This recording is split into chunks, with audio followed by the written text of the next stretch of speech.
ಇನ್ನು ಸರ್ ಅದನ್ನೆಲ್ಲ ಹೊರತುಪಡಿಸಿ ತಂದೆಯವರು ಕೂಡ ದೊಡ್ಡ ಸಾಹಿತಿಗಳಾಗಿದ್ದಂಥವ್ರು. ಸೊ ಅವರ ಮಗನಾಗಿ ಅಂದರೆ ಇವತ್ತಿನ ಒಂದು ಅಂದರೆ ನಮ್ಮ ಚಲನಚಿತ್ರ ರಂಗ ಅನ್ನುವಂಥದ್ದು, ಈ ಪಾದಾರ್ಪಣೆ ಅನ್ನುವಂಥದ್ದು ಹೆಂಗೆ ಶುರುವಾಯಿತು ಮತ್ತು ಹೆಂಗೆ ನಿಮ್ಮ ಆ ಒಂದು ನಂಟು ಬೆಳೆದಿರುವಂತಹ ಒಂದು ಇದು ಹೆಂಗೆ ಸರ್ ಅದು ಆ ರೀತಿ? ತಂದೆಯವ್ರಿಗೆ ಡಾಕ್ಟರ್ ಮಹಾದೇವ್ ಬಣಕಾರ್ ಅಂಥೇಳಿ ಬೇಸಿಕಲಿ ಸಾಹಿತಿಗಳು. ಅವ್ರನ್ನ ನಾನು MLA ಆಗಿದ್ದರು, MLCನೂ ಆಗಿದ್ದರು.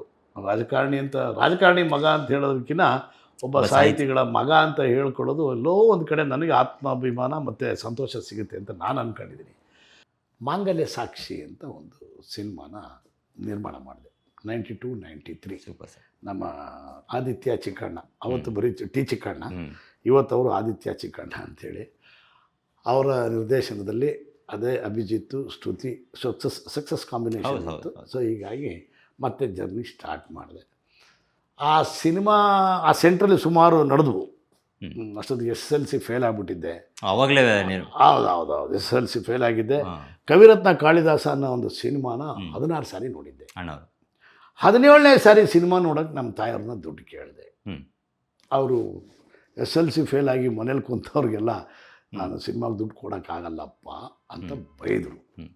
ಅವತ್ತು ಡಿಸೈಡ್ ಮಾಡಿದೆ, ಹೇಳಿದೆ, ನಾನು ಒಂದು ಸಿನಿಮಾನ ನಿರ್ಮಾಣ ಮಾಡಿ ನಿನ್ನ ಗಂಡನ ಕೈಯಿಂದನೇ ಕ್ಲಾಪ್ ಹೊಡಿಸ್ಲಿಲ್ಲ ಅಂದರೆ, ಸಿನಿಮಾ ಮುಹೂರ್ತಕ್ಕೆ ಕ್ಲಾಪ್ ಹೊಡಿಸ್ಲಿಲ್ಲ ಅಂದರೆ ನನ್ನ ಹೆಸರು ಉಮೇಶ್ ಬಣಕಾರ್ ಅಲ್ಲ ಅಂತ ಹೇಳಿದವನು ಓದಿಗೆ ತಿಲಾಂಜಲಿ ಹಚ್ಚಿ ಸಂಪಾದನೆ ಮಾಡೋಕ್ಕೆ ಸ್ಟಾರ್ಟ್ ಮಾಡಿ ನನ್ನ ಕೈಯಲ್ಲಿ ಎಷ್ಟಿತ್ತು ಅಷ್ಟನ್ನು ನಾನು ಹ್ಯಾಂಡಲ್ ಮಾಡಿಕೊಂಡು ನನ್ನ ಜೊತೆಯಲ್ಲಿ ಆವತ್ತಿನ ದಿವಸ ನಮ್ಮ ಚಿನ್ನೇಗೌಡರು ಅಂತ, ಈಗ ನಮ್ಮ S.A. ಚಿನ್ನೇಗೌಡರಲ್ಲ, ಇನ್ನೊಬ್ಬರು ಹುಲಿವಾನ್ ಚಿನ್ನೇಗೌಡರು ಅಂತ, ಅವ್ರ ಜೊತೆಯಲ್ಲಿ ಸೇರಿಕೊಂಡು ಅನ್ವರ್ ಅಂತ ಒಬ್ಬರಿದ್ದರು, ಅವರೆಲ್ಲ ಸೇರಿಕೊಂಡು ಒಂದು ಸಿನಿಮಾನ ನಿರ್ಮಾಣ ಮಾಡಿದೆ. ಅದು ಮಾಂಗಲ್ಯ ಸಾಕ್ಷಿ. ಸೊ ಅಲ್ಲಿಂದ ಸ್ಟಾರ್ಟ್ ಆದದ್ದು ಕೊನೆಗೆ ನನಗೆ ನಮ್ಮ ತಂದೆಯವ್ರಿಗೆ ಇಷ್ಟ ಇರಲಿಲ್ಲ. ಸಿನಿಮಾ ಬೇಡಯ, ನೀನು ಓದು, LLB ಮಾಡು ಅನ್ನೋ ಆಸೆ. ಆವಾಗ ಕೋಡಿ ಮಠದ ಸ್ವಾಮಿಗಳು ತಾಳೆ ಗರಿ ನಮ್ಮ ಮನೆಯಲ್ಲಿತ್ತು, ತೊಗೊಂಡು ಹೋಗಲಿಕ್ಕೆ ಅಂತ ಗುರುಗಳು ಮನೆಗೆ ಬಂದಿದ್ದರು. ಮನೆಗೆ ಬಂದಂಥ ಸಂದರ್ಭದಲ್ಲಿ ಹೇಳಿದ್ರು, ಪರದೆ ಮೇಲಿನ ಬೊಂಬೆ ಆಟಕ್ಕೆ ಜಯ. ಆವಾಗಲೇ ಆವತ್ತಿನ ಕಾಲದಲ್ಲೇ ಗುರುಗಳು ತಾಳೆಗರಿನಲ್ಲಿ ಓದ್ಕೊಂಡು ಮನೆ ಸಿಕ್ಕಿದ್ರು. ಶಾಮು ಶಿವಶಂಕರಪ್ಪ ಸಾಹೇಬರು ಮನೆಗೆ ಬಂದಿದ್ದರು. ಅವಾಗ ಜ್ಞಾಪಿಸಿದೆ ನಾನು ಅದನ್ನು. ಪರದೆ ಮೇಲಿನ ಬೊಂಬೆ ಆಟಕ್ಕೆ ಜಯ, ನಿನ್ನ ಮಗ ನಿನ್ನ ಹೆಸರು ಏನು ಕೆಡಿಸಲ್ಲ, ಆಮೇಲೆ ನೀನು ಅನ್ಕೊಂಡಂಗೆ ಅವನೇನು ಕೆಡಲ್ಲ, ತಲೆ ಕೆಡಿಸ್ಕೊಳಕ್ಕೆ ಹೋಗಿ ಬಿಟ್ಬಿಡು, ಅವ್ನು ಪಾಡಿಗೆ ಬಿಟ್ಬಿಡು, ಅವ್ನೇನೋ ಮಾಡಲ್ಲ, ನಿನ್ನ ಹೆಸರು ಉಳಿಸ್ತಾನೆ ಅಂತ ಹೇಳಿದರು. ಅಲ್ಲಿಗೆ ಒಂದು ಚಿತ್ರರಂಗಕ್ಕೆ ನಿರ್ಮಾಪಕನಾಗಿ ಬಂದವನು. ಅದರಿಗಿನ ಮುಂಚೆ ಒಂದು 25 ಸಿನಿಮಾಗಳನ್ನು ಡಿಸ್ಟ್ರಿಬ್ಯೂಷನ್ ಮಾಡಿದೆ. ಒಂದು ಆ ಡಿಸ್ಟ್ರಿಬ್ಯೂಷನ್ ಮಾಡೋ ಸಂದರ್ಭದಲ್ಲೂ ನಮ್ಮ ತಂದೆಯವ್ರ ಕಡೆಯಿಂದ ಒಂದು ಸಣ್ಣ ಸಮಸ್ಯೆ ಆಯಿತು.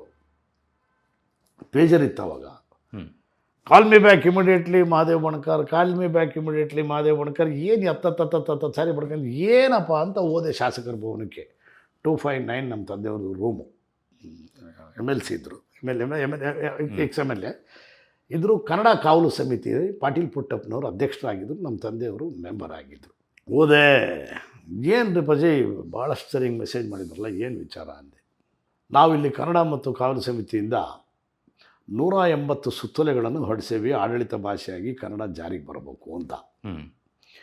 ನೀನು ತೆಲುಗು ಪಿಕ್ಚರ್ ಡಿಸ್ಟ್ರಿಬ್ಯೂಷನ್ ಮಾಡೋಕತ್ತಿ ಅಂತ. ಹೌದಾ ಅಂದರು. ನನ್ನ ಜೊತೆ ಸ್ನೇಹಿತರೆಲ್ಲ ಮಾಡ್ತಾಯಿದ್ರು ಅಂತ ಆಕೆ ಅವ್ರೇನು ಮಾಡಿಬಿಟ್ಟಿದ್ದಾರೆ, ವಿಶಾಲ ಆವಿಡೆ ಶ್ಯಾಮಲ ಅಂತ, ಪವನ್ ಪುತ್ರ ಪ್ರೊಡಕ್ಷನ್ಸು, R. ಸೀತಾರಾಮ್ ರಾಜು ಅಂತ producer, Ramya Krishna and Prakash Raj heroine, Kodi Ramakrishna director, ಆವಿಡೆ ಶ್ಯಾಮಲ. ಆ ಸಿನಿಮಾ ಡಿಸ್ಟ್ರಿಬ್ಯೂಷನ್ನ ತಗೊಂಬಂದು ಕೆಳಗಡೆ ಏನು ಮಾಡ್ಬಿಟ್ಟು, ಅವತ್ತು ನನಗೆ ಗೊತ್ತಿಲ್ಲ, ಅಡ್ವರ್ಟೈಸ್ಮೆಂಟ್ ಫ್ರೈಡೇ ಏನು ಮಾಡಿಬಿಟ್ಟಿದ್ದಾರೆ, ವಿಶಾಲ ಕರ್ನಾಟಕಕ್ಕೆ ಹಂಚಿಕೆದಾರರು ಉಮೇಶ್ ಬಣಕಾರ್ ಅಂತ ಹಾಕ್ಬಿಟ್ಟಿದ್ದಾರೆ.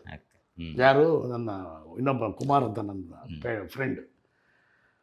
ಅದನ್ನು ತಗೊಂಬಂದು ತೋರಿಸಿ, ನಾನು ಇಲ್ಲ ವಿಷಯ ಅದೇನೋ ನಮ್ಮ ಸ್ನೇಹಿತರೆಲ್ಲ ಮಾಡ್ತಾಯಿದ್ರು ಅಂದೆ. ತಗೊಳ್ಳ ಇದೇನಂತಾರೆ ಪೇಪರ್ನ, ಇದು ನೋಡಿಲ್ಲ ಕೆಳಗೆ ವಿಶಾಲ ಕರ್ನಾಟಕಕ್ಕೆ ಹಂಚಿಕೆದಾರರು ಉಮೇಶ್ ಬಣಕಾರ್ ಅಂತ ಐತಿ, ನೀನು ದಯಮಾಡಿ ಪರಭಾಷೆಗಳಿಗೆ ನೀನೇನಾರ ಸಹಕಾರ ಕೊಟ್ಟು ಅದಕ್ಕೆ ನೀನೇನೋ ಮಾಡ್ತಿದ್ದೀಯ ಅನ್ನೋದಾದರೆ ನಾಳೆಯಿಂದ ನೀನು ಬರೀ ಉಮೇಶ್ ಆಗು, ಬಣಕಾರ್ ಬೇಡ, ಉಮೇಶ್ ಬಣಕಾರ್ ಆಗಬೇಡ. ನಾನು ಬೇಕಾದ್ರೆ ಅಫಿಡೌಟ್ ಮಾಡಿಸ್ತೀನಿ, ದಯಮಾಡಿ ನೀನು ಈ ಥರದ ವ್ಯವಸ್ಥೆಗಳಿಗೆ ನನ್ನ ಸಾಥಿಲ್ಲ, ನಾನು ನಿನಗೆ ಪ್ರೋತ್ಸಾಹ ಕೊಡೋಕ್ಕಾಗಲ್ಲ. ಇಮಿಡಿಯೇಟಾಗಿ ಬಂದು ಆ ಸಿನಿಮಾ ನಾನು ಕೊಟ್ಬಿಟ್ಟೆ. ಅಂದರೆ ನನ್ನ ಪಾರ್ಟ್ನರ್ಗೇನೆ ಬೇಡಪ್ಪ ಬೇಡ ಸುಮ್ಮನೆ ಯಾಕೆ ಅಂತಂದ ನೈತಿಕತೆನೂ ಬೇಕಲ್ಲ. ನಾನು ಇಂಥವ್ರ ಮಗ ನಾವು ಹಂಗೆ ನಾವು ಹಿಂಗೆ ಅನ್ನೋದು ಆಗಬಾರ್ದು ಅಂಥೇಳಿ ಅಲ್ಲಿಗೆ ಡಿಸ್ಟ್ರಿಬ್ಯೂಷನ್ನ ತಿಲಾಂಜಲಿ ಹಾಕಿ.